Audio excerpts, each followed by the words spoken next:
hurts. Fucking life sucks, everything hurts. What's up, guys? I'm sorry we missed an episode last week. I haven't recorded in a couple weeks, but I'm back. I'm here. I've been working out. That's been feeling good, but also bad at the same time. I hate it, but also it makes me happier. I hate to admit that it makes me happier. It sucks that it works. You're like, I hate this, but I hate that every time I do it, it makes me feel good because I want to just not have to do it. What's your workout? Are you like just going to the gym, or are you like joining some kind of a 45? A personal trainer right now. Hell yeah, that rules. And I'm just kind of doing what she tells me to do. It hurts. Like I work out with her, and then it hurts for like a week.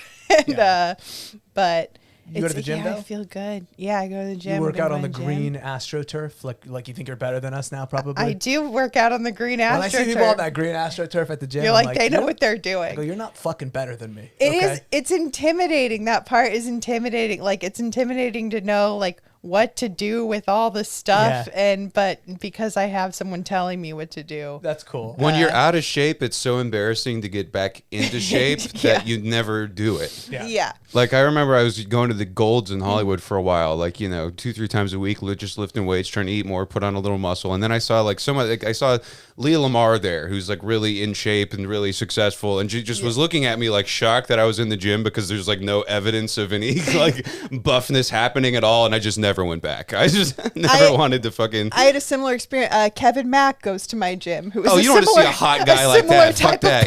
Just Leah Lamar. I literally ran over to him. I was like, please don't make fun of me. I'm a beginner. He was like, why would I make fun of you? I'm proud of you. And I was like, don't be patronizing. That's worse. Make fun of me. He's an awful guy to see at the gym. I know, and I run into him just as I'm putting down like one of the pink weights. Like, oh right. Hi Kevin. I'm fucking lifting like I'm squatting with like 15-pound dumbbells, and people are like got the whole thing on their back, and they're like, oh. A Japanese woman in her 90s is asking you if you're done with the dumbbells. I've had one AirPod out for 12 minutes trying to figure out when I can fart. If you see me ever take one AirPod out at the gym, I am assessing fart conditions and trying to determine a nice volume range and the bubble You're of. safe at the gym. You let it go wherever you want to let it go at the gym. There's grunting you can do. I feel like but I don't want to be the guy in the 1958 pickup truck backfiring down the street, waking everybody up. Like that's there's a little level of social contract I'd like to adhere to. Sure. To not fart in everybody's fucking face at the 24-hour fitness Ramsey. Well, Jesus. they're mouth breathing heavy. I just eating it. I go hard as fuck. I'll fart up the sauna. Have you guys? I'll get right in the sauna. That's brutal. Fart up the sauna. Farting in the sauna is shitting in the sauna. Yeah, the air is so heavy that's just shit. By the way, have you ever farted and then not been sure if you shit or not? Never of happened. Course. Have I ever had to do an oil check? Yeah, of course. That happened right before I went on stage the other day, and I was like, I don't have time to go check right now, and I might be going out on stage with shit in my pants. I have no idea. And this show had a band that played beforehand, and then they just stay behind the comics the whole time. So I was like, oh my God. If I shit my pants and these guys are behind me just smelling shit the whole time, I'm going to be so embarrassed. The worst is if you have a great set and that becomes your crutch now, where you have to shit yourself before every set because you're superstitious. Well, turns out I didn't. So that was good. That was good. I did a whole set with a shit in my pants one time in that kind of a setting. Yeah. A guy we know was on a reality show, and he was like, I'm going to try to get them to put my stand-up in the reality show. Come do the show. They'll film all of us, and you might get on TV. So I'd been doing comedy like 6 months. I was like, fuck yeah, it's a great idea. So I get there, and I'm like all nervous. I'm about to go up. I want to do a good job. And I misjudge a fart. I let it rip right before I go up. I go, that's, to quote Keith Carey, that sounded busy. And I got up there, and I just could feel it, but I had I had to keep my poker face on for like 5 minutes. And then it was like, I remember the amount of tissue paper I had to use. It looked like a meteorite, just a poopy meteorite when I was done. Like this basketball sized clump to just scoop it all. Oh, that's rough. Disgusting. Oh man, did you have a good set? Yeah, I did. And it was actually when I went to a party with some of my high school friends, and my ex-girlfriend from high school was there, and she gave me a big hug. And I just told this story to all my buddies, and the first thing she said when she had her arms around me was, "I missed your smell." So we all had a good laugh about that. Wait, but she didn't know you had just told that story? No, She didn't wasn't know- like she trying didn't- to be funny. She didn't know that I'd Yeah. freshly scraped diarrhea all over my knees. That's really funny. I'd get so paranoid if they said that. I'd be like, they know, and they said that to make fun of me.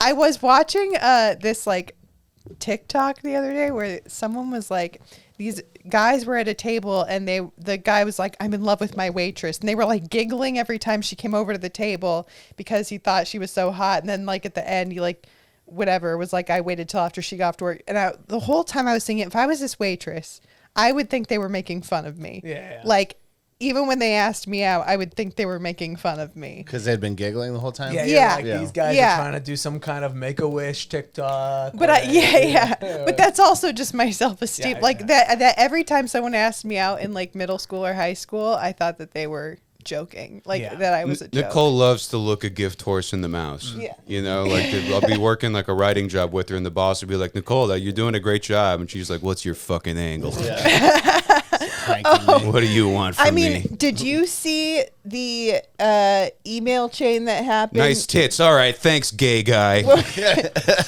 We recently had a writing job together where we weren't all together for the writing job, but we were emailing in stuff.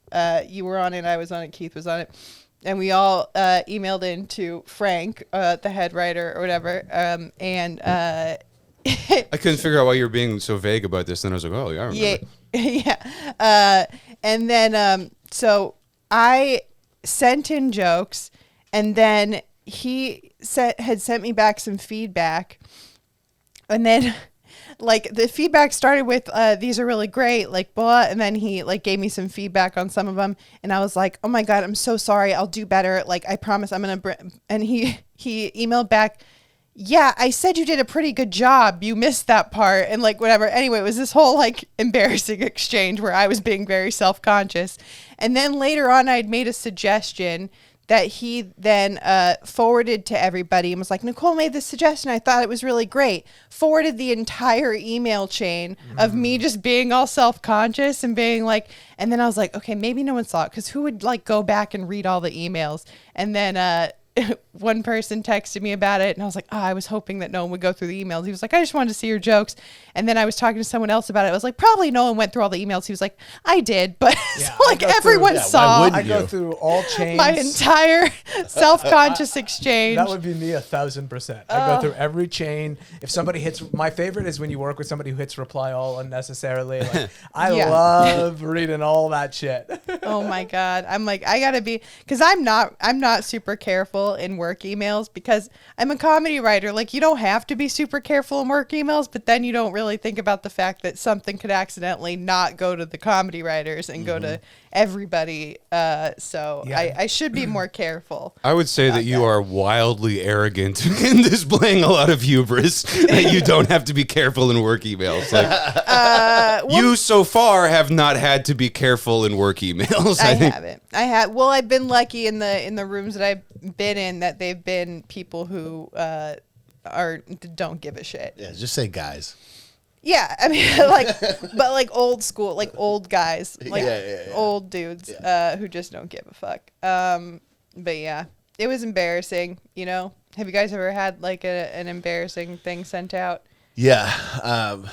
When I was in the military and I was working in military intelligence, I was trying to get kicked out, and I was sending my conscience objector packet to my inspector general to try to get kicked out, but I accidentally sent it to the entire regional security operations command, which went from a trying to get kicked out to subversion, which is a military felony. And I was like almost charged with I almost had to go to court. It was like a big deal because I was rewriting all these Noam Chomsky points about why I disagreed with the invasion of Iraq to try to get out and all this Well, stuff. my God. You almost got like diet treason. Yeah, I know, for real. Treason for kids. Was your email address brian@army.com? Yeah, that was embarrassing. I sent it to everybody. He sent it to occupying forces at usmilitary.com. Yeah. I sent the Iraq regional command to all the locations of everybody. Did that get you kicked out? No, that's not how I got kicked out. No. But it sure did get me a headache. How did you get kicked out? It was a cumulative effort of a million things I tried to get kicked out, where they put it all together into like mental health stuff. Yeah. Oh, okay. Yeah, a personality disorder. That's how they packaged Hell it. yeah. Yeah, it was a package deal. Yeah. Yeah. You know what's funny? I got approved for conscientious objection, but that every discharge has to go to certain channels. Some are further than others. And the personality disorder one, they were like, this will follow you forever, but you'll be out in 30 days. Or you can wait for the conscious objection one, and it might take like 6 months. And I was like, Yeah. just diagnosed me with mental illness. I don't give a shit. I like the idea that it was like a college admissions essay, and your conscientious objector essay just wasn't conscientious enough. They're like, we don't really feel that you're standing up to this war so much as parroting a lot of Noam Chomsky talking points. Exactly. Why do you conscientiously object? I'm sorry, Brian. I don't think you're. Have you read more than one book on the subject? Because it was all one book I was quoting. It sounds like you're just like misquoting stuff that other high guys have told you in garages. Yeah, 100%. I never had like an email, but on TV shows, as it gets closer to the thing and everybody's loading in the theater with the cameras and they're blocking and the director's in the truck, you have to put on like what's called a PL. I don't know what the fuck that stands for, but it's like a radio headset, and you can talk to the producers, and it's basically wired to like everybody in the theater. Now, I almost never use it and never need to use it, so I don't know how the fuck it works. I know if I need to talk to the guy, I press this big red button. And I had just been run ragged on the show. He's had me up all night rewriting shit. We didn't even need rewritten. I was up early rewriting some other shit. Drove into the fucking theater in traffic in the morning, ate my one protein bar myself. So I'm just in a shitty mood. And then my boss, the director, starts getting up my ass. And then I go on this whole spiel on the PL, and I realize that I just spent like 90 seconds telling everyone in the theater that I had a long morning. And you guys just need to give me a fucking minute. And I work pretty hard around here. And then I was just like, oh, God, everyone was looking at me like I'm a bitch. And they're right. Oh, yeah, dude. You eastbound and downed it. Pretty much exactly. Yeah, it was humiliating. I was just like, oh, yeah, let me just stuff my tampon back in and get back to work, guys. I've seen that happen on TV shows so many times where like someone has a microphone on, it's hot and they don't know it, and I'm like, that never happens. And then when I started working in this industry, it happens all the time. Like it happened, I think, to James Adomian on Historical Roast, and he was like getting into costume and was like, people are going to be wondering why Freddie Mercury is so fat and like whatever, and it's just throughout the fucking thing, which like that's not, he was just joking around. But yeah, that happens all the time. You have to be really careful when you're mic'd. Thank God he got all his opinions about the Jews out before he was laved up. Oh, also on that show, one of the writers started a Hitler chant because part of the show was Gilbert Gottfried playing Hitler, and he did a great R.I.P. job and whatever. Oh, to Gilbert too. Yeah. And they wanted they wanted everyone to boo and stuff like that, but one of the writers started a Hitler chant, and the one of the producers came like running up. He's like, "Who did that?" And like I got really scared because I didn't want to get in trouble, so I snitched. And I was like, "Oh, it." Yeah. And then, this is why you can't. How apropos for a Hitler scenario. You can't let women into writers' rooms for this reason. They can't hang. And then I think they snitched on me for snitching to him, and then he was like, I'm gonna go fuck with her. And so he came up to me and he was like, Nicole, they found out that I was the one who started the Hitler chant, and I was fired. I just want to say it's really nice to work with you, and like whatever. And I was like, oh my God, I'm so sorry. Like I felt so bad. But did you tell him? Did you come clean? No. I do want to say that this guy told me he was going to fuck with Nicole, and I was like, bro, Nicole doesn't even believe that her own mother loves her. You're playing with a very fragile brain. He very quickly was like, I'm kidding. When he saw my face, he was like, I'm kidding. Yeah. Yeah, he's not he's that like, heartless. But I know you told on me. Which is because I think he's actually been fired from a show before for an accidental email sent out. So, Glad to see he learned his lesson. Everyone has to be careful. Well, this is really a great plug for your friends. Just tell him about he's always been fired. He starts Hitler chants. He's the best. No, he's one of the most talented, awesome people I know. That's why he still works all the time, and he's awesome. He's a really funny guy, and the funniest people are gonna be not the best employees, and that's where you get comedy writers. That's true. I'm a great employee. They don't really have to be good. I should let everybody know Good that. comedy writers don't really have to be good employees. I feel like. Dude, I'm such an I awesome I employee. disagree entirely. You don't think so? No, I don't think so at all. I think that that's like everybody's attitude is that I'm going to be so charming and special they'll just love me even though I come in a little late and I'm a little goofy in emails. And it's like, no, that guy doesn't get hired before the guy that responds back immediately and does everything perfect the first time. Yeah. You know, like That's me. That's true. I mean, It's absolutely not. That's one thing I think about Ramsey. It's fast response. Like, yeah, I love having a job where you can, like, you know, let loose a little bit and, like, be yourself. But it's, like, in the context where that's appropriate, working with the other writers, you know. I guess it depends on who's doing the hiring, because I know people who would rather hire the people they like being in the room with. And then I know people who would rather hire someone who's responsible. So I studied business administration for a little while in college, and it's actually helped me back tremendously in comedy because I'm super professional. Like, I'll write a real professional email to somebody. I do lament, like, I feel like I know these people that were just, like, showed up with terrible attitudes and just acted like they were the shit, and then everyone was like, oh, it must be the shit then. Yeah. And I was here just like, thank you very much, sir. I really appreciate it, man. Nice to meet you guys. Like, Yeah. fuck you, nerd. well, just in case, Trying. maybe we should bleep out the first name that I said. But he's a great guy and a great comedian. And I don't think anyone who is going to hire people listens to this podcast. If somebody refers to me as a great guy and a great comedian on a podcast, I hope my name is bleeped out. Well, he's as a well. great, Well, that's right. a great comedy writer. I don't think he does stand up anymore. But All right, anyway, he'll be missed. Yeah. oh man, Connor, what have you been up to with your life? Nothing, lady. I mean, I was Connor- supposed to prepare fucking talk show anecdotes for you. Yeah, Connor and I did just recently live together. Another former roommate of mine. We did not live together. We had like I a was sleepover gone, twice. You which is- never lived in the house. You paid rent and weren't there, which It's was true. nice. Isn't that the That's best a kind of perfect roommate, roommate. though? Yeah. Greatest Oh roommates. yeah. I mean, as much as I like would have liked spending time with you, I was like, you can't argue. This is a plush deal. Well, we just had John Fahey on a couple days ago, or a couple weeks ago, and he was actually I was there all the time, and he had to hear me fucking all the time, so at least you didn't have to hear that. Yeah, I don't think I've really heard you get fucked before or fuck, and I've heard a lot of my friends fuck just by living with them. I don't, not memories I cherish. Yeah. He looked right at me when he said that too. That was uncomfortable. Well, we were talking about that, whether You know that we had they the like thinnest wall. hearing it or not, or they like being heard or not. Yeah. Because we were saying that, like, both of us, because we shared a wall, and like both of us, sometimes we were like, oh God, and sometimes we were like, nice.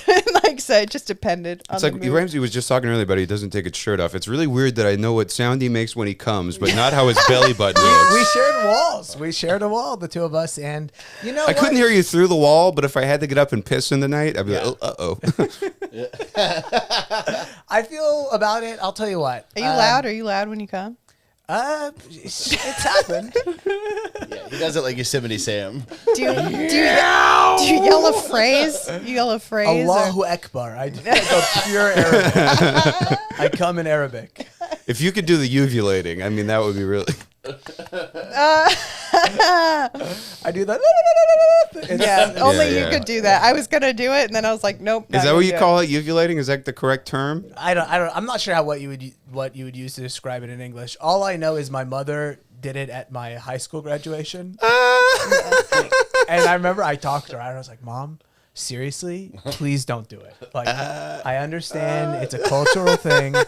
And a second they called my name, I fucking just heard, I heard like a suicide bomber call. Wow. And this was like Orange County, 2007. So, Not the time. Honestly- Now is not the time. Honestly, you they- got it better than the Venezuelan kid with the Venezuela, the big trumpet. You thought that guy had it bad yeah, until... no, I had, yeah. Honestly, they probably thought it was some white teenager doing it. Oh no, they knew it. It was knew it was the your only mom. woman It wearing sounded hijab. too authentic. I mean, it was Yeah. crisp. There was Corey also and an Chad AK couldn't pull going this off. off. One woman was wearing full hijab. They had a pretty good idea of where that sound was coming from. Yeah. If you ever propose to a woman, I think you should give her a solid gold AK-47, like on the dictator sound. Like, wouldn't that? Yeah. Like I would give that up, dude. I know she has to give you one of those. Yeah, yeah. If a girl proposed to you with a solid gold AK, It's over. that's the ultimate Arab sign of love. That's I feel. true. Do you want to get married? Yeah, I do. Not to me. I mean, just in general. Yeah, you did ask that. This strange, no. right? I did make it I was like, sound do you like have a that. citizenship issue? Absolutely not. You don't want to get married? I'll marry an Arab woman, and that's it. Really? Yeah. Why? It's too complicated otherwise. Oh, because you're family. Family, culturally, it's like you got to understand. It's like, they talk about like the idea of you only learn to love from your parents sort of Right. thing. And I've reached a point where I'm like, I realize there's just too many bridges to cross. If I do get Too many married- bridges to blow up. Yeah, exactly. But you'd be with someone forever that wasn't an Arab woman. Yeah. You just wouldn't. It's Common if you- law style. Exactly, common law style. If you want to Right. get married, it's just, I'm not gonna do the thing where I walk down the aisle and we invite all of our producer friends. It's So like, you're only doing common law or Sharia law, it's nothing in between. Nothing in between. No maritime law. No. Yeah. Well, I could No consider Jude law. None. Yeah. Okay. Are you're no marriage, right? No, I mean, it's always been a thing that I didn't really like. I don't care about. Like, I was like, if they wanted to, I would, because it just like, it doesn't mean anything to me. So like, if it was important to them and I wanted to be with them forever, then I would do it. But like, yeah, I mean, the person I'm with right now and live with has pretty much the same deal. It would be a whole thing It'd be a because thing. he's like super Jewish and I'm not Jewish, and it would be like a thing. And he's been married before, and like, Yeah. so Shiksa. I am a shiksa. I'm a dirty shiksa. Yeah, filthy shiksa. We're the worst. No, I think most of his family is over it. I think they're fine. I think they're fine. But I think marriage would be a little different. Would you poop out a couple critters?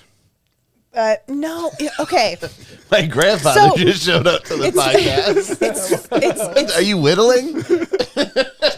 What are you doing? Connor has those Coke bottle glasses at the tip of his nose all of a Yeah, sudden. he's in a rocking chair out of nowhere. it's funny because I reckon it's time to shit or get off the pot.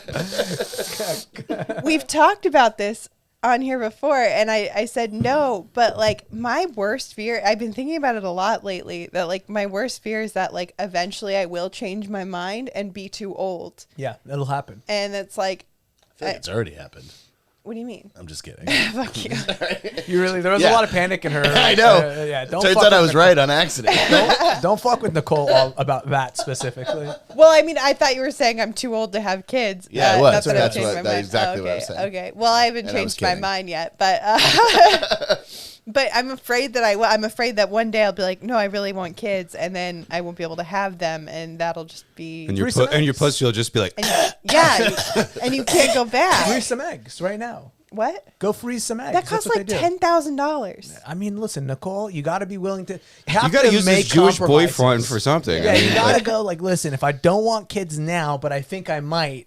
Like that means I may have to spend 10 grand and freeze some eggs. You know. Well, he's not going to pay for it because he doesn't want kids. So why would he pay for me to freeze my eggs when he doesn't want me to want kids? because you threw a big fit about it. I don't know, just an idea. No, but and also like I don't know what they do to scrape the eggs out of you, but it freaks me out. Yeah, it's got to be kind of weird. It Yeah. can't be nearly as weird as having a fucking kid. That's true. Good point. I mean, You if know- you're And if worried you about scrape him out, and eventually, I mean, he's talking about a timeline where you're rich enough to have a kid to begin with. You could just pay some like fucking college student A to surrogate. I could Yeah. just adopt. squirt it out.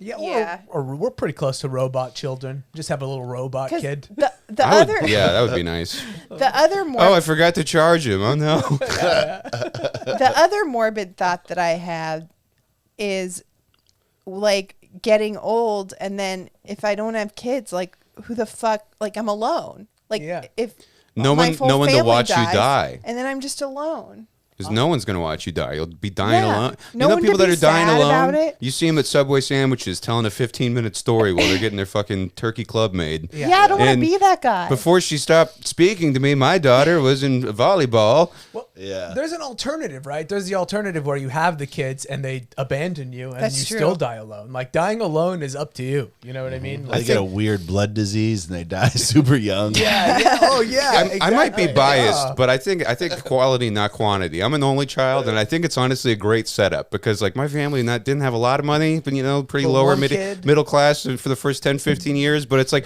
you can buy enough fucking cereal for one kid. One kid. You have enough love and attention for one kid. Fully agreed. You don't even have to try that hard. My dad had hobbies. Like he was spending half his time racing model airplanes and shit. He was still a great dad. You know, it's like you can have like they had fun. They did shit. So if I was ever gonna have a kid, I do like to Natasha Moshe. One kid is probably too many, but you know, zero is not enough. So that's how I feel. It's like you got to be at a place where you can give that kid a fun life. You got to be in a good headspace. And here's the thing: if I was a dude, I'd be all for one kid. Yeah. I would have a kid for sure if I was a dude. Why? Oh, you're saying I hear you. You're saying, listen, if there's no body changes, if there's no whatever, if I didn't why have not? to have the kid, if Gotcha. I didn't have to be pregnant for 9 months, if I didn't have to be like focusing on my career means I'm a bad mother. If I didn't have to like just all of that, Yeah. I feel like it's way easier to be a good dad than it is totally. to be a good mom. You And just I don't hit them, and Yeah. that's like 90% of being a good dad. Yeah, you just kind of have to be there. I think a lot of adoption, especially in LA, is not even like humanitarian. It's like people don't drive Priuses because they said save the earth. It's because it's fucking reliable and you get crazy good mileage. Yeah. You know, it's like I have this like Asian baby because I have a fucking 6-figure job at HBO and I don't want to like not show up. I'm a girl boss. My time is valuable. You have the baby. Yeah. Yeah. Well, and here's the thing. Yeah, I would have, and then, yeah, for me to have a kid, it would have to be, I have enough money to, like, basically, if someone else raise it, and then at that point, why have a kid? Like, you know? What about this move? When you're in your 50s and you're wealthy from your long career, you adopt a 13-year-old Vietnamese girl from Vietnam, and you just sort of work out a deal with her where you go, listen, in 10 years, this is all yours. Just make sure I don't get fucked on the way out. And then that's it. You know what? Keep me company. I Make don't sure I'm hate not signing any That is goofball such a papers. heavy conversation for a 13-year-old girl. That's so funny. Well, she's from Vietnam. She saw some wild shit. Like, is there you a know? gun on the table while it's you're like- having this conversation? The deal here is Like, how wild is it Vietnam now? It's like South Korea. It's pretty modern. I think it's literally the poorest country in Asia. Yeah, that's what I'm saying. I think it's still gnarly as fuck. Oh, okay. the Maybe deal I'm is stupid. I rescued you from a poker operation, and people were blowing cigars in your face, and now you live with me. I'm a comedy writer, and I'm doing pretty goddamn well. Meth, I love meth. I would rescue a sex slave. It doesn't have to be a sex slave. Maybe she was just working the tables then. Yeah, you know? yeah. But I would want to rescue a sex slave. I mean, this is where I Because- start to feel like a terrible guy because everybody has this conversation. I want to adopt. I want to do this and that, and I'm like, I want a stock, brand new Me too. 2022 baby right off the At factory least I line. know the problems I'm getting. Well, and it's I have like a good relationship with my dad and with my mom, and it's because I have many of their qualities directly. Like I have Right. like my dad's exact same analytical brain. If I didn't have anything like that to kind of like clue in on with my kid, it's like I worry I would just be like looking at this Vietnamese baby like, fuck, dude, you like trains? Okay, like. Well, that's what I'm afraid of is passing down some of my traits to my child. Like I don't want What about to. the positive ones? Yeah, I'm sure the sex slave would have a lot The more positive- stable to me. Yeah, it's like I feel Nicole. like the positive traits I have, like most people have. That's not true. So like I'd rather not pass down my mental illness and like that kind of and like my What about the your fact wit? that I cry all the time. Again, these are qualities a sex slave has. Right out of I the would- box, Yeah. stock from the factory. yeah. That's true. But I wasn't responsible you for cry. it. I wasn't responsible for it.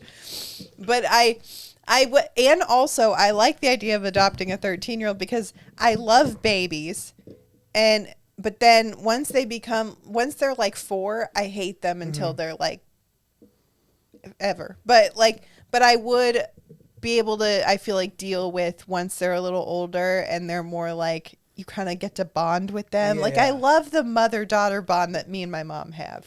I think it's beautiful and I cherish it very much. And I do think sometimes that would be a beautiful thing to have. I agree. But having to deal with them between the ages of 4 and 16. I love that's. I disagree. Those the too. kids are fun at every age. My dad, when I was a kid, Well, used then to you should love be a dad. just blowing my mind with way too scary facts that I should. Like, Yeah. here's what the CIA was doing about remote viewing when you're 7, you know, and UFOs, and like Now this we're is talking. here's an airplane flies by falling. Good luck going to sleep. Like. The universe is expanding faster than it even makes it, you know, and just all that kind of shit. So I'd love to, like, my ex had little like nibblings, little nieces and nephews, and like go playing with them, and I just like teaching little people how to do shit. I find it I'm like, it's very cute to me that they suck at everything. It's because I'm like, oh man, I remember when I was that bad at going outside and talking to people. You're fucking very unsociable. Mm-hmm. See, my dad hated that I sucked at everything. He made me feel bad for it, and now I am afraid of failure and sucking and being new to things, and I hate trying stuff. Yeah. 14 is when they need to establish independence, and that's when they need to say fuck you to your parents. And they need to like that's the worst age. You're like inheriting like the most it's like that sucks too, because they're like coming online intellectually, but they refuse to engage with you about any of it. Yeah, 100%. It's a rough age. All my nieces are about that age right now, and it's brutal. I feel like middle school, like my little sister, I cried when she went into middle school because I was like so afraid that like because middle school kids are so fucking awful, and I didn't want her to have to deal with all of that, and like remembering what it was like for me during that time. And so like thinking of her having to deal with it, and like I loved her so much, and she, she's 14 years younger than me. I felt very protective of her, and I just like cried, and I was like, what would I do as a parent? Like I can't, I have too much anxiety to let a kid go into the world. I talk to my sister about this all the time. It's like, dude, I was like, remember when we were kids, we were like setting fires and stealing and like running from cops, and she's like, I didn't do any of that. Like, oh yeah, me either. But but like you got to remember that you made it through it. Like it's true. It's fine, Yeah, and all these times I thought were so fucking horrible. Now I'm like, oh boy, if all I had to do was a fucking couple worksheets a day, that's not that hard. Or every now and then a jock's nuts are on my forehead, but all my meals were paid for. I'm fine. Yeah, right. Yeah, I'm fine. Fucking Toonami is still on. It's pretty good. Like, I'll take it. No, I like my life now way more than I did then. But yeah, it was hard, and I didn't do any of that stuff either. I think that's what my dad was afraid, because my dad had a lot of anxiety. Like he would like go through my phone and like shit and stuff where I'm like, that's not okay. But now I kind of get it. I'm like, I mean, your I feel like if I had a kid, like I'd be so scared all the time. Your dad like loves you unhealthily much, so that the only way he can express it is by hating you. Like your dad moron. Recently got shit faced and sent me a long Twitter DM defending your honor. What?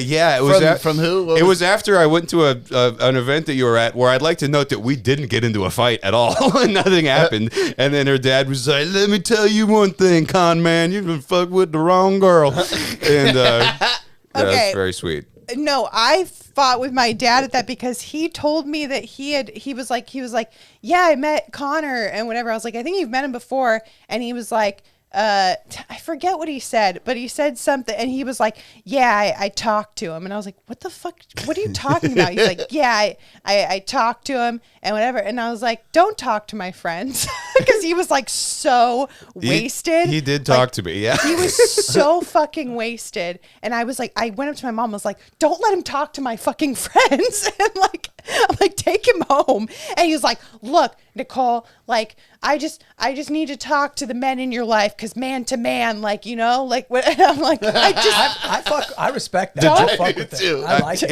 He was sitting with the rest of your family. That's what he said. He was like, they'll respect it. I would have respected it. And it was because you could see throughout the night, as he got drunker, your mom got more embarrassed, your brother got gayer, everybody just. And then I was like, don't. And I was like, don't. He was like, all right, I'll message him. And I was like, don't. You're done. Don't message anybody. Don't talk to anybody. Go home. I respect the shit out of it. He's always done that. He's always been. I remember my dad has great advice about comedy. He was getting on, he had just like a heart valve replaced. He has an artificial heart valve, and right after he got out of surgery, I was running all my Keith roast battle jokes by him, and it was laughing or whatever. And then he gets done laughing. He goes, he's all weak, and he's like, "Have you considered doing a joke that combines his gayness and his fatness?" I was like, hey, Dad, that's kind of what I've been telling you for the last 15 minutes. Sorry, what are you going to say? No, I just... Those are his last words. Yeah. I wish. Yeah, Yeah, my dad's a moron, and he did a lot of stuff that he thought was in the name of protecting me or of making me have thicker skin or making me stronger, and they all just fucked me up. I But think if I had a girl, I'd abort it.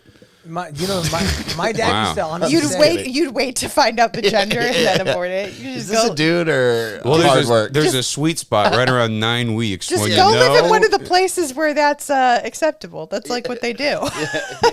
My dad used to legitimately tell us that if I had a daughter, we would have just sent her right back to Palestine alone. And he was serious. I believed him 100%. Oh my and God. as I get older, You might have. It would have been a better move. It would have. I wish send you? I wish he would have sent me back to Palestine. yeah. Don't put me in this hellhole. Like we're in this prison in America. I've heard a lot La of. Palma's not better. It's not. It's worse to be at a place where you're like, oh, I'm not like you guys. Like it would be way better to be suffering with them than to be suffering here. Suffering you know in solidarity. Yeah, versus suffering with this, like, I don't know what it is that I'm feeling. What suffer? I'd like a to community of suffering, not a fucking suffering of one. of one. Yeah. Yeah, exactly. Where you're looking at middleman. Why aren't we middle managers? Why aren't we Republican? You know, all these. The only West Banker in Tustin. Yeah. I've heard a lot of guys say that like if they had a daughter that they like wouldn't know. But like, why is it? Is that because they don't know how to relate to them, or they're afraid of what men will do to their daughters? That's the stereotype. I really wouldn't give a shit if I was having a daughter. I'd be just as stoked. But I think that's the stereotype. I would feel bad. I'd be bummed if I had like an unambitious son. I'd be bummed too. But I'd be really bummed if I had an unambitious daughter.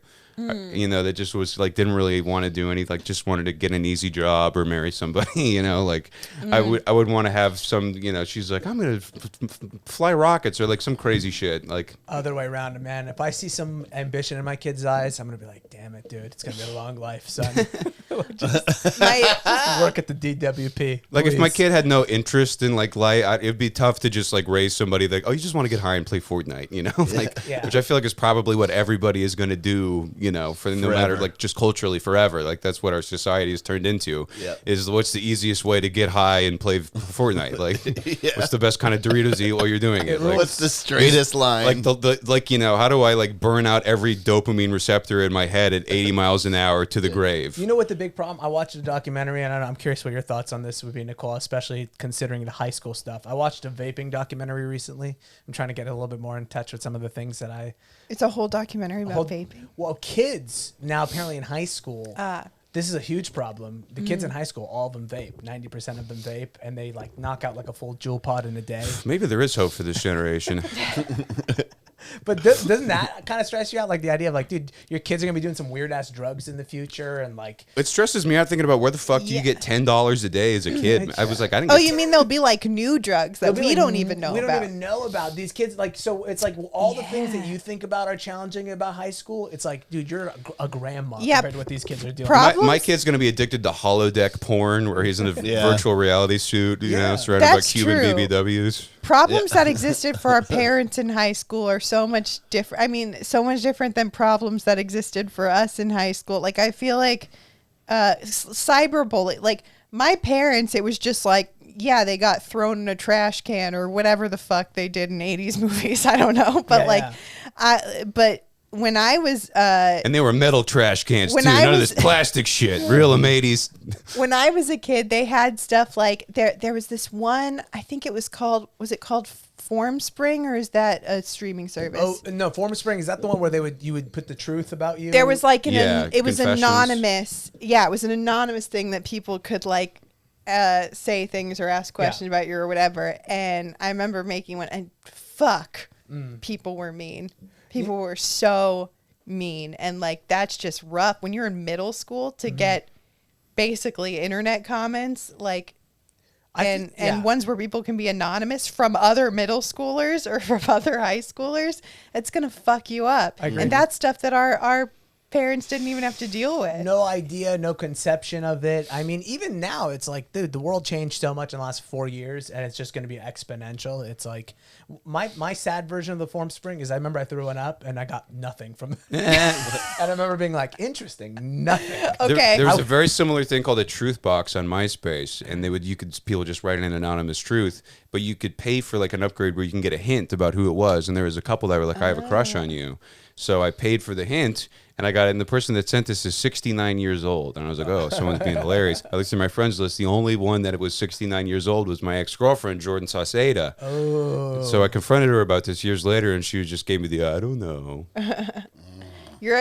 She was your ex-girlfriend at the time when she said, I have a crush on you? Yeah. I think it was okay. after we'd broken up in middle school. Oh, okay. Dude, middle school used to roll so fucking hard. I was cool in middle school. Yeah, I didn't relate to your Oh, I experience hated at all, it all. Nicole. I I got no hated it. cyberbullying. I was... Can I ask you, when you didn't get any questions, did you ask yourself one? Or did you say one to yourself? Just get Be the ball honest. rolling? Be honest. I wish I could remember. I wish I could. I'm sure. Listen, I'm sure because I think so many people What's did the that. secret to your six pack? yeah. I'm sure. I don't remember, but I feel like I got a question or two. I don't want to necessarily misrepresent myself as a complete loser, but I felt like I didn't get what I wanted. You know, You want the I have a crush on you. Yeah. And to some degree you want, I mean, you don't want you're ugly, but and now I'm looking at it, you know, retrospectively, I'm going, you know, at least they were thinking about you. At least they were like, I gotta say something. to Yeah, Nicole. you've got haters Nicole at least, you know. is in my mind, and like now I go, that's kind of what.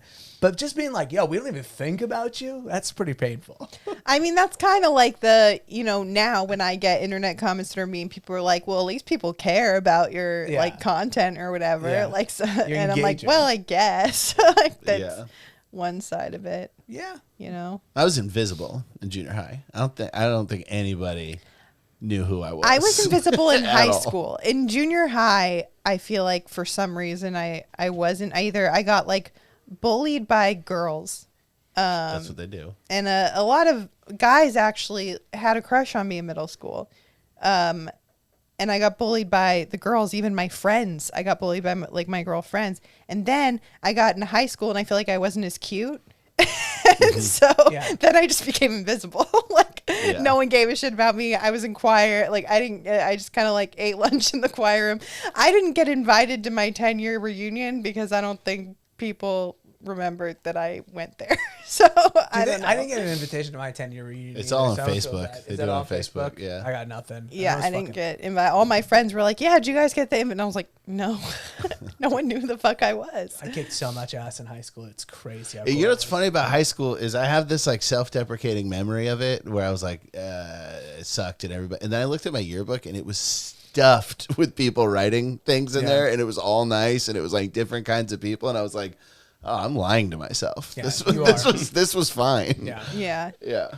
Yeah, I mean, I don't. I was a theater kid, and I remember like in my high school career going like, it's so weird that stereotype about drama departments, everyone's always fucking each other. Because I go to like the one high school where nobody's having sex, and then a couple years out of high school, I would meet like friends and stuff after my shows at the Improv or whatever, and I guess everybody was having sex but me. Because everybody was banging, and I was just, I'm playing Gundam Battle Assault 2 on PlayStation 1. I brought it to the fucking loading dock. We could play it in the tech shop while we're building sets. We've had this conversation about the same thing happened with choir. I was like, I had no idea everyone was fucking until a few years later when someone I had a crush on asked me out and told me all the girls that he fucked. In high school? And he was Like my first girlfriend, Frances, kind of made a move on me backstage at a play one time in high school, and I thought she was the coolest chick and beautiful, all that stuff at the time. But it was one of these things where, like, if a dog catches a car, like, what are they gonna do? Yeah. Fuck it, they don't know what to do. So I was just like, duh, I gotta go do my lines. Like, I just spurged out, for lack of a better term. And I just, it's like even if you were cool, even if you did realize so many people like you, it's like you just can't metabolize that. There's too much other like fucking hormones and shit going on. You're like programmed to feel worthless no matter what. Well, right, yeah. I mean, I always thought people were making fun of me when they. I was just glad I Asked me poured out. that worthlessness into stand-up comedy early in my life when it was like I had too much cum in my balls and I was 18. I was like, I gotta go really be the best. Like that's when it's like advantageous to do something that's really not rewarding and like humiliating and hard. Yeah, I was 100%. Like if you're young and you want to be like a vaporwave producer, you're like 17, you love Nicole Buchanan, you listen to this, fucking get on the time is of the essence, dude. Because when you're 24 trying to source vintage Korgs on Amazon, it's gonna be fucking a lot more of a bummer when you're picking up the Postmates order and trying to get the Obamacare. Like fucking, Yes. start young. Life is better with those cum-filled goggles. I think Yes, exactly. I think about that. Like, would I be able to start stand-up comedy at the age I am now. I can barely continue it. Yeah, exactly. Like it just the fucking determination of, I remember like I didn't have my car out here, and so I would like ride the bus from Westwood for like an hour, and I didn't have any money, so I would like scrape up quarters to be able to afford the 1 drink minimum. I'm like, I wouldn't even like, I now have a car and money and all this stuff, and I won't go to an open mic.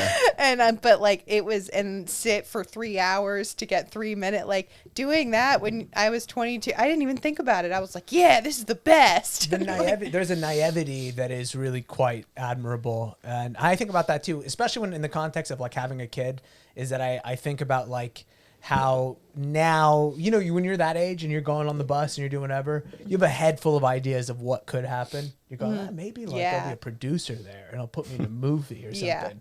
Maybe, and I even realized like lately, like I used to watch like documentaries on like Nikola Tesla and be like, maybe I'm like Nikola Tesla of whatever I do. I don't even know it. And then you hit a certain age and you go, it's just never going to happen for me. Like that is not, that the ship has sailed. Yeah, there is a certain amount of pessimism that comes. You go, you are the Nikola Tesla of it, because you too have a severe mental illness. You do nothing to address.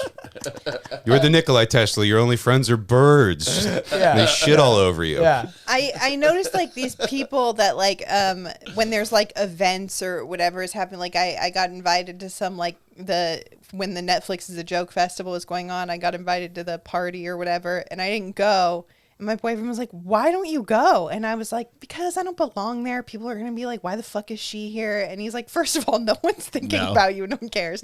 Second of all, like, what if there's someone there that can help? I'm like, no, it's not going to happen. Like, I don't have that mindset of like, yeah, I should go here because there could be someone there that could help me, that I could meet or whatever, because I don't think that way. It's 100% true. Somebody will help you. And I should think that way because that's happened so many times to me. And Nicole, it's infuriating to me. The only thing that's happened to you is that you go, people go, hey, I like this person. Yeah. I'd love to bring her around. Do you have any idea how annoying it is, how much everybody wants to help you all the time? You'd be doing great, and people would be like, this bitch needs some help. Oh my God, what can we do for this girl? Stepping over my corpse. Yeah. I'm seizing in the street out of hunger. You are like a fucking just human Camry with the hood up by the side of the highway. It's just everybody. Well, it's also why I feel like such a fraud, though. It's like a catch-22, because every time I get something, I'm like, I don't deserve this, and people are like, well, then why did you get it? I'm like, because people just want to help me, and they're like, oh, people like you that much? I'm like, no, people don't like me. You think fucking Taylor Swift sits around and goes, I wish I knew how hard this would be if I didn't have perfect cheekbones. See, I know I'm getting all this extra momentum just off my, fuckable elf face. Well, okay, so actually, I was going to bring this up because I had a bunch of people, like I had the listeners email in. I only got one email, a couple DMs. Only one of them is really worth bringing up. It's the email. But I asked what the biggest lie they've ever told was.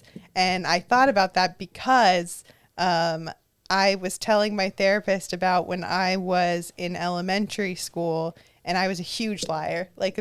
And I just started thinking about this because of on Zach's episode when we were talking about lying about having sex. When like guys lying about having sex when they were younger.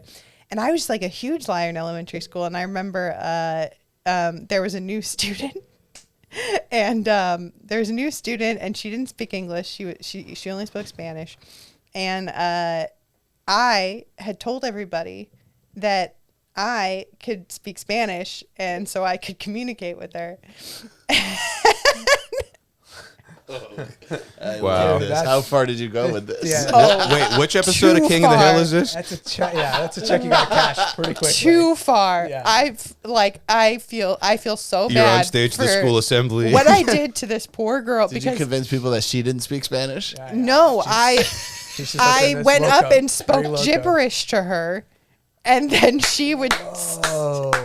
And she would say, no entiendes, which means I don't understand you, because now I fucking speak Spanish. But I was like, and I would just go, she said that, like, I would just make up whatever she said. You guys had that few of Latina people in your school? I don't think we had fucking, well, this was in an after school program too. It wasn't like school. But yeah, we didn't have, it was mostly white kids and Asian kids. Times have changed. Actually, mostly Asian kids.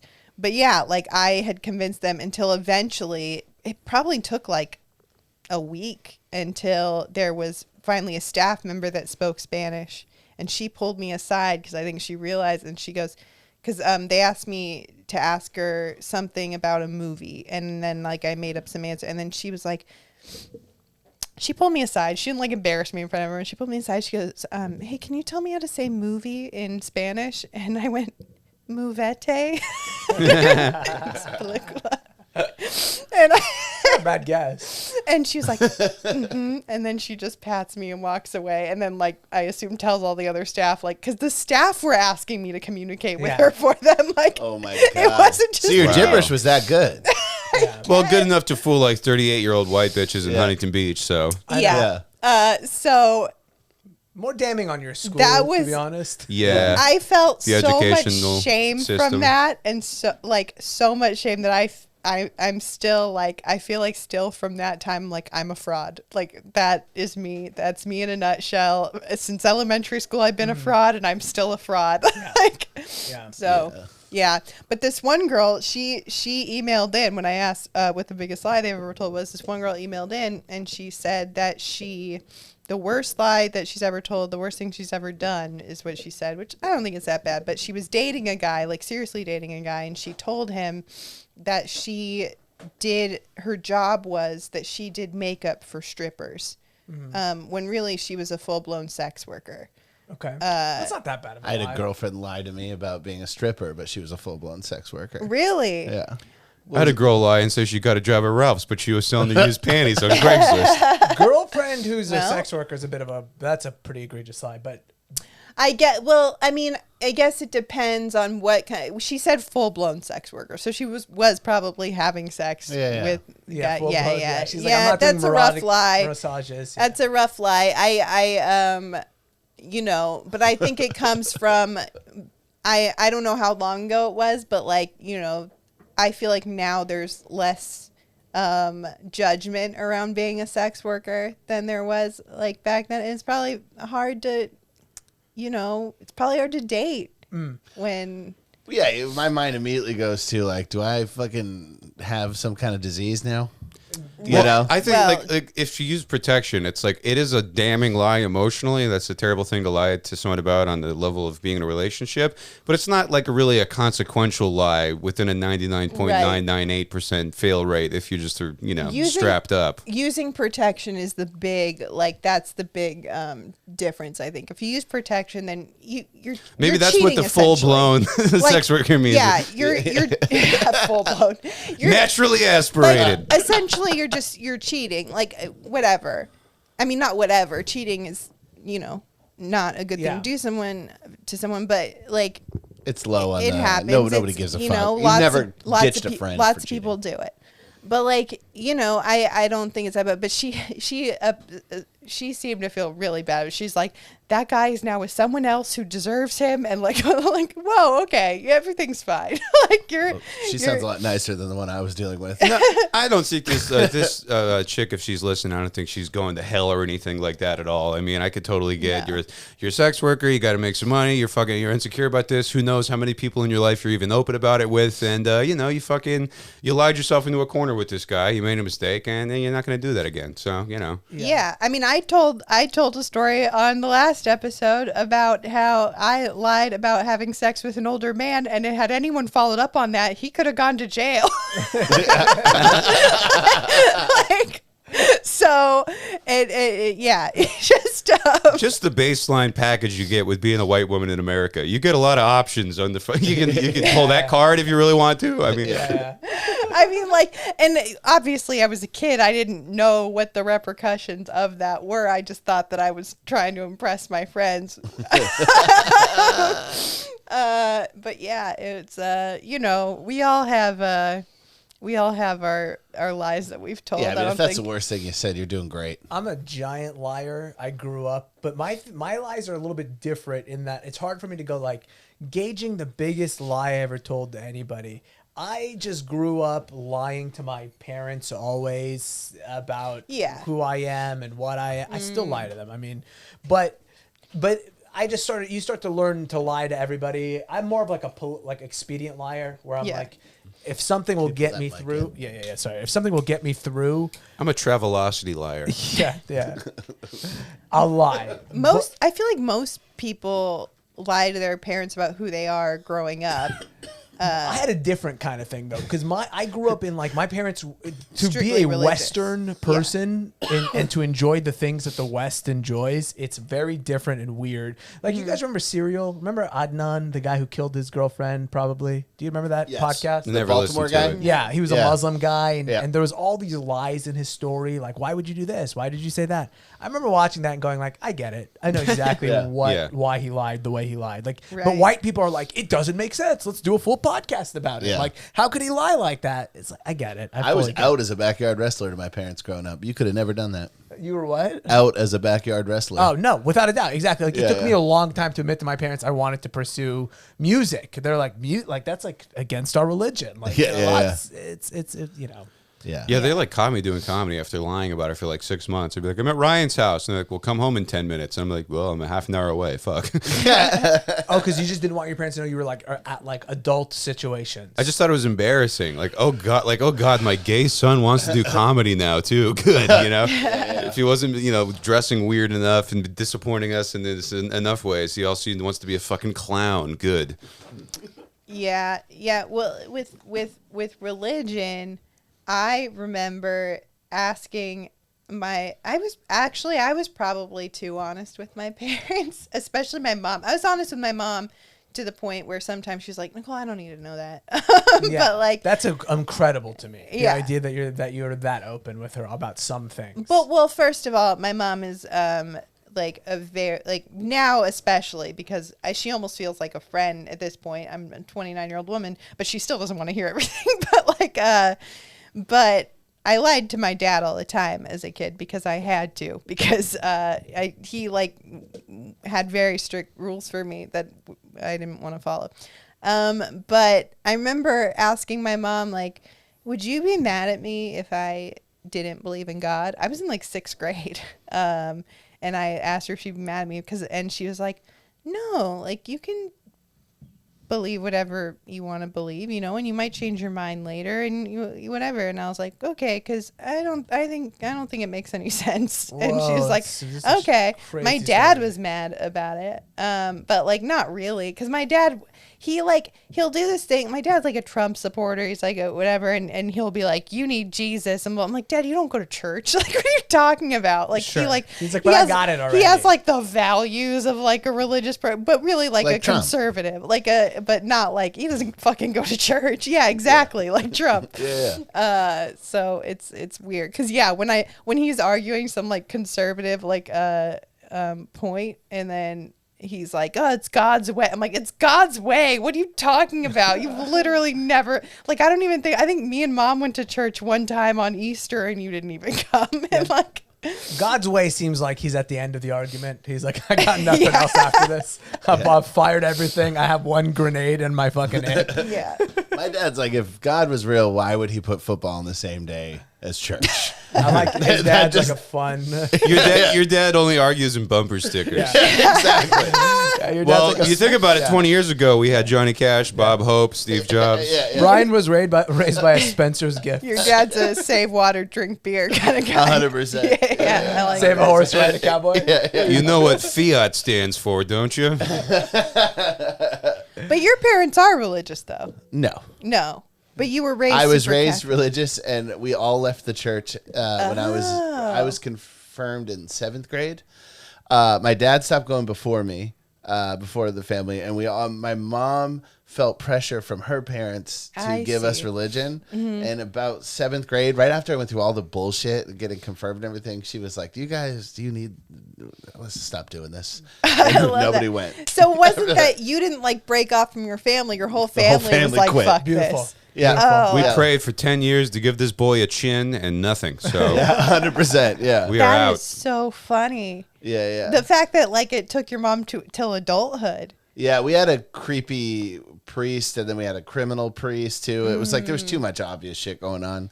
We had a priest that was literally stealing the collection basket. Yeah. Oh They had a sneezy priest. They had all of the seven dwarfs. Yeah, I have the What, most this one? unrelatable background of not being raised to be religious at all. Again, I'm shocked by I know these McSpadden. I concepts. would have guessed you would have related to me. Yeah, Super yeah. clutch. Yeah, no, I think I got like a cultural amount of Catholic guilt. Like, I think my dad was like, we'll keep the guilt, but Yeah. we don't need any of the stories, or that's not really, like, the guilt is where all the fucking money is stored. Absolutely, Catholics are Christian Jews. Like that, you can't not be, no matter what, you're a Catholic. Like Culturally. I remember like one of the day I realized like I was gonna die. I was watching Mortal Kombat and I was like, oh shit, what happens to Goro after they kick him off the mountain? He just fucking he doesn't get to think or to exist or be or smell a flower or love anymore. He doesn't get to jack off with his 4 arms. So you didn't have the framework of an afterlife even built into you. So I just started weeping and I asked my mom, like, what happens when you die? And she's like, well, nobody knows. But before then, you know, I'm going to be an old lady. You're going to be a grown man yourself. You'll have your own kids. You know, it's a long time like, until you die.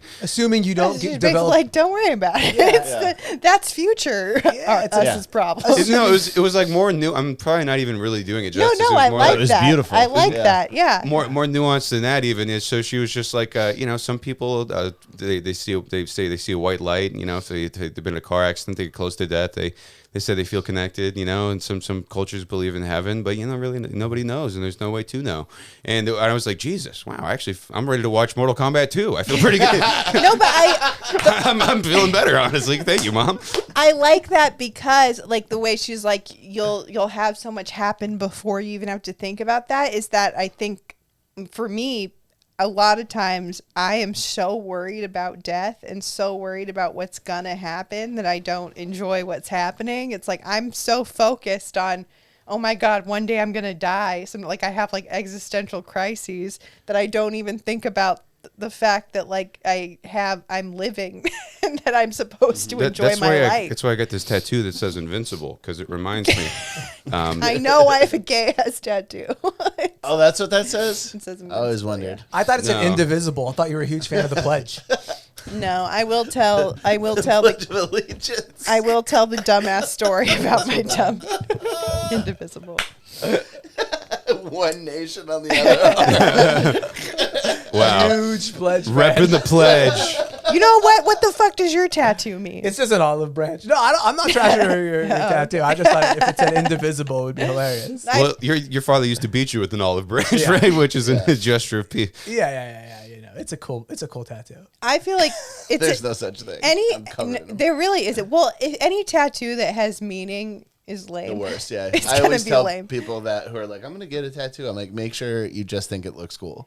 Make I don't sure even, it means yeah, nothing. I don't even tell people the meaning of this anymore. I just go, yeah, I don't know. I just like the word. And I thought it. It was a really good Michael Jackson album. Yeah, it's a good movie. I like the movie. Connor and I used to live in I have a sugar skull tattooed on my shoulder because Connor and I used to live in a really Latino neighborhood, and I was like, I didn't even know what it was. I was just like, these fucking skulls are awesome.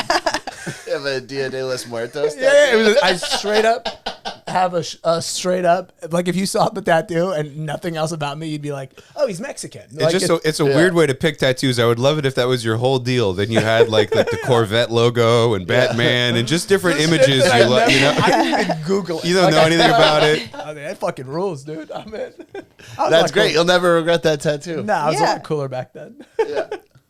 It's just I've only ever wanted to get one tattoo, and I think I feel like I've got 0, and why have just one? You know? Right. Yeah. Yeah. What do you want to get, though? It's pretty cool. My grandfather was an artist, and when I was my mom got an ultrasound, he did a doodle over the fetus of Bart Simpson as a fetus in her tummy back in like December '92 before I was born. Yeah. So it's this little drawing of Bart Simpson fetus. You know, I thought that'd be a cute tattoo. You know, Yeah, for my it is. grandfather, whatever. That's super It's sick. a really cool I like would little get I a did picture. not expect Yeah, that yeah. to be so sick. yeah.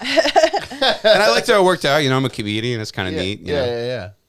I mean, I think it's not weird to have one tattoo. No, I agree with you. I think I have 20 or something like that. I understand that point of view, but I agree with you. I know, but I got this body stock right now, and there is that chance. It's an outside chance, but the chance exists that Jewish God is the correct God. Yeah. And boy, I don't know if you ever read anything about him, but he's not the one that's lenient that you Yeah. want to He fuck doesn't anything like up with. tattoos. Not at Yeah, all. so I would, I'd like to keep, err on the side of, If Jewish God is right, the ship has sailed for you, Connor. I'll tell you that right now. I lived with you, my man. The ship has sailed. What did I do to disgrace Jehovah? Let me know. There's too many things you do. I'm not that gonna pork. lie. There's one quote, and I think it was from like a stupid like Kardashian or someone that I saw that made me be like, fuck, should I not have gotten a tattoo? And Don't put a bumper sticker on a Bentley. Yeah. Yeah, it's Kim Kardashian. Yeah, and I was like, What, damn. are you kidding me? The woman whose entire body's modified and bizarre. Are you fucking kidding me? She had the nerve to say that? Because it's souped up. Yeah, her body's a 92 Civic with a body kit. You Yeah, know, it really is. got a lot of aftermarket parts on Lift there. kit. Yeah. It's souped up. It's not a bumper sticker. You know. Toxic woman. How dare you? How dare you put that Now out I there? feel like But you got to But admit, you know what? whatever press publicist wrote that for, killer Yeah. fucking line. Yeah. To be honest, I'm a bumper sticker woman. Like that's My body looks like one of those hippies in Berkeley where the car is like all sticker. yeah. I just, Like that, Yeah. that's what I'm dealing with. I just have to be honest with myself. And be like, yeah, this isn't a Bentley. I've seen Same. VW bugs that look less cluttered than your torso, Brian. It's a Yeah, used exactly. car. Oh man. I'm like a Peugeot. You know what I mean? Like I'm like a weird French car. Right. Nobody wants it. It looks funny on the road. What's a car? I'm probably a Tesla, just a white douchebag, you know? Dude, yeah, you're a Tesla. Just, I ugh. wish I was you so bad. I wish I was a Tesla. Yeah.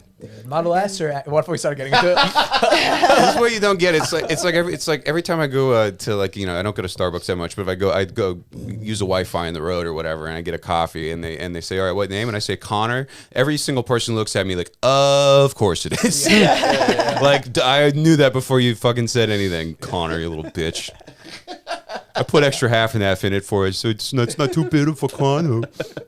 Tastes like Connor's mommy's breast milk. You know, just everybody fucking projects that onto you, where you're just like oh, I'm the villain.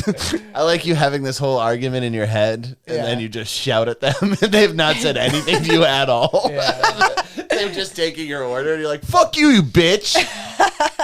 No, I just shuffle away in shame. I'm one of the good ones. No, you're not nearly as basic as you look and seem. Dude, I went to a Starbucks outside of Riverside recently, and there was a guy in there wearing his motorcycle helmet, and the sticker across the helmet just said "MILF Hunter."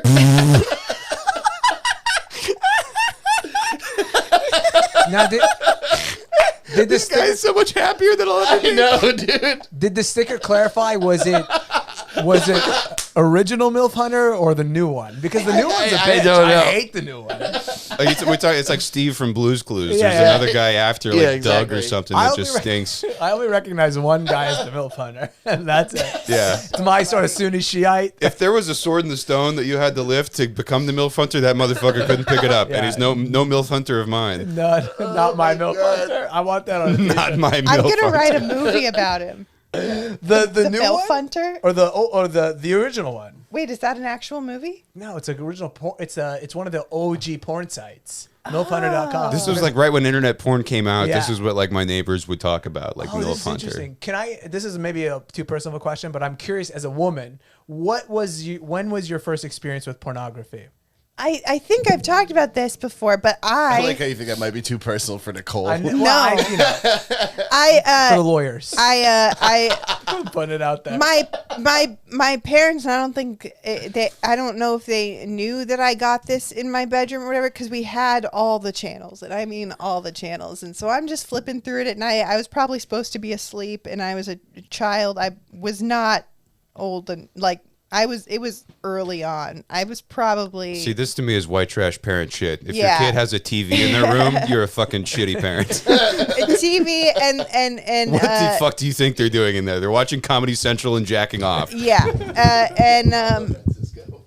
so I come across something, and it's called Bikini Chain Gang, Okay. and Love it already. I That was Sheriff Joe Arpaio's I thought- franchise. and I loved the concept of, you know, like a lady gang movie, because I loved Spice World. Sure. And so like I was like, oh, like it's gonna be, you know, like that. And so I put it on, and at first it was just, you know, women in prison, and then they were all fucking. Softcore, of course. Oh. Like you didn't see any No badge close-ups. or No, just a lot of moaning and yeah. Yeah, but it was like you could see, like you saw them fucking. Sure, I've watched plenty of those without a doubt. Yeah, But I remember being excited about it, and and then from then on. Every time I was supposed to go to sleep, I stayed up watching those channels. I can very clearly Girls track. Gone Wild, Girls Gone Wild, the crime. Yeah. That was my very first orgasm. Was I was watching Comedy Central. A Girls Gone Wild commercial came on. It was a love seat just like this, where the two cushions meet. My waist happened to be right there in my undershorts. Popped a bone cone fortuitously, found its way between the seat cushions, so I was able to just on instinct fucked the cushions, and then like my life changed. I remember like reeling, like what the can everybody do this? Do I have some kind of superpower? What the fuck was that? Yeah. I still can't hear a steel drum without getting a boner to this day because of those Girls Gone Wild ads. That's our friend Kyle Clark's bit. He walked up to a steel drum player in like Six Flags, and he's like, "Do you know the Girls Gone Wild theme?" And the guy's like, "I'm a steel drum player. Of course I know the Girls Gone Wild theme." That's our stairway to heaven. And he starts playing it, and he's like, every guy at Six Flags, like all the middle-aged dudes start going, like perking up, like, why do I feel a weird like Pavlovian bone?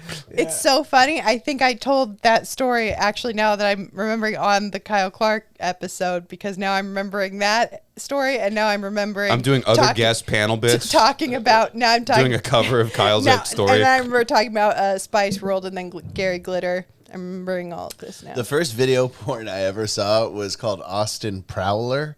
And it was an Austin Power parody, but it was a black dude. I'm gonna look this who was up. trying to do a British I'm for accent. Sure looking Yo, this up. And Okay. his British accent was terrible, obviously. And Austin Prowler is a stretch of a name. Too. It's not like it's like it also pretty hard. It makes him sound like a rapist. Yeah, I'm like, Austin what? Powers sounds hornier, honestly. Yeah. Austin Yeah. Prowler. I'm like, Yeah. okay. Yeah, it was tough. It wasn't that hot to me. Austin Prowler sounds like a serial killer who's like taking over Austin, Texas, and he's doing San Antonio. as The well. Austin Prowler. Why not Austin Plower? Plower. That's a way there you better go. one. Yeah, I know. They didn't have comedy writers. You know what? I've missed my calling. Yeah. I knew a comedy writer that wrote for a lot of porn, but he used the pseudonym and nom de plume, so it didn't upset his very lucrative career doing other stuff. That would be really fun, actually. I would love to do that. All right. Well, I do think that I'm going to stop asking the what's the hardest part of being alive question. I think I'm just going to do what I did with the lying question, which was I asked the listeners to interesting questions, because I feel like I started to get the same answers on those, and also whatever. It always also ended up off on a depressing note. That's a fair point. Yeah, so I'm gonna stop asking that question. You know, now the new. At first, I was like, the first concept of this podcast was everything hurts. Let's talk about it. And now it's everything hurts. Let's just laugh and bullshit about the world and not think about it. Yeah. So It's funny because you can never truly know the biggest lie you've ever told, because like. You ever anybody ever ask you for directions and you just pretend you know where things are? You could have just killed that person. You have no idea. That's such a great point. That's such a great true. point. The worst lie I've ever told might have been, yeah, you could crash in our basement at the main boy's house. It's totally fine. Yeah. I also think the biggest lies, like, people end up convincing themselves of that lie. Like, if you tell a lie that's truly like a big lie, I feel like you almost have to convince yourself, unless you're like a really bad person. Like when I say I'm a comedian. Yeah, exactly. Yes. Think about how much it's hurt yourself. Think about how much it hurt so many people.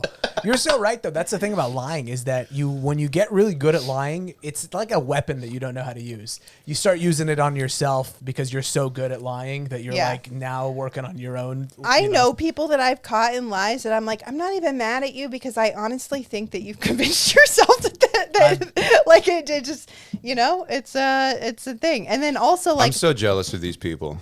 yeah. Well, and you can't necessarily. I have a trust your long, memory perfect either. ledger of every mistake I've ever made, and I review it every moment of my waking life. Yeah. I would love to convince myself that I'm awesome. Me too, man. Well, you're lying to yourself by saying you're not awesome, Connor. Positive note. Oof. And that's not, like, you being uplifting is fucking. Feels bad, doesn't it? I do it exclusively it on was Nicole's weird. show. Brian does another podcast with me. I never do this on that podcast. Yeah. And I bring this energy for Nicole. It'd be like if I heard like you. Sarah J reading an audiobook. I'd be like, this is not two tastes that go together. This is the horny voice telling me the smart words. What do we... I would like that. I'd like a horny voice reading. I feel like that would make me pay attention. It only goes And so after far. the Civil War in Libya. I did. It was the best of times. In the early porn days, pre-porn, pre-internet, I definitely would call into sex lines. And I was going to say voices don't do it for me, but I remembered I would call into sex lines and just kind of nut before anything happened, before the credit card was offered up. I would go find a public telephone so I couldn't beat off. But I was too scared. There was like I've certainly like had phone sex before, but I never really get the point of it. It always just feels like two cats trying to fuck a dog. Pre-porn. Why are we trying to fuck this dog? Can we even do it in the first place? I mean, should we just fuck ourselves and go home? I don't think a voice alone could do it for me, but I do like words. Like I do like Have you ever heard of those no hands jack off hypnosis tapes? No. This is something my buddies in high school put me onto, where it's a self-hypnosis tape where you listen to a woman speak to you and you just lay down in your bed. And the claim is that if you listen to this whole tape and you engage with this like guided meditation or whatever, you will have an orgasm without even touching your hands. So I'm laying in bed, I'm listening to this chick talk for like 20 minutes and going, this is bullshit. So about minute 25, when I feel, and I'm not kidding, a ghost hand wrap around my cock, which suddenly sprung to attention and scared me so much I paused the tape and never listened to it again. Wow. It's called Jackpot No Hands. And then the thing that like I never used it again is because my buddies looked up a picture of the girl that does it and they're like, bro, she's fat. They're like, no, it's totally blown, man. We can't jack off to her anymore. She's so fat. And then Connor's like, well, let me give like, this another shot. The plot thickens. now that I know. I like my oatmeal a little thicker. Yeah. I believe that is entirely possible because I get horny just meditating regularly. Well, with the meditation that I do, because like I have like a guided meditation and it's all about guided by my magic wand and my womanizer clit sucking device. It's all about being present in your body. So it's just saying like bring awareness to your head and then bring awareness to your pussy. jaw and it never goes there. Your back, your crack. It never goes there. But when I'm like completely aware of my body, I get super horny. Yep, yeah, that makes sense. And I start to feel like we're sending tingling. Healing vibrations to our tight little juice I start box. to feel tingling, and I completely think that could be possible. Do you think that could work though after you've seen hours and hours and hours of internet porn? Yeah, that wouldn't work for me today. But I hear what you guys see are like saying. Japanese twins put breast milk on somebody's fucking. We're cock. taking a moment to connect with our dirt pipes. I love them. I have a favorite MILF hunter. This isn't going to work on me. I've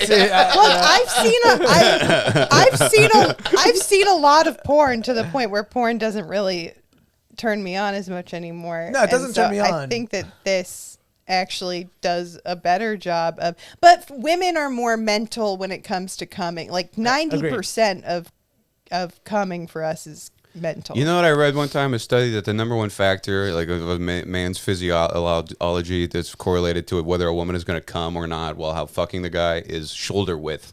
So basically, like if mathematically, chicks just want to fuck a big capital T, Interesting.